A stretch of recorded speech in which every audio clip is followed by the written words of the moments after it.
សូមជម្រាបសួរលោកស្រីសិស្សានុសិស្សប្រិយមិត្តទាំងអស់ជាទីមេត្រីថ្ងៃនេះខ្ញុំសូមណែនាំពីមេរៀនទី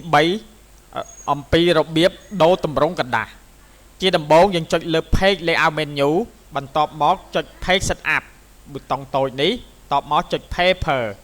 រួចជ្រើសយកទម្រង់กระดาษក្នុងប្រអប់ paper size ទីហោกระดาษ A4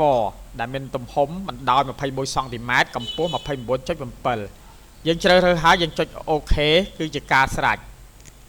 បាទនេះជាទម្រង់กระดาษប្រភេទ A4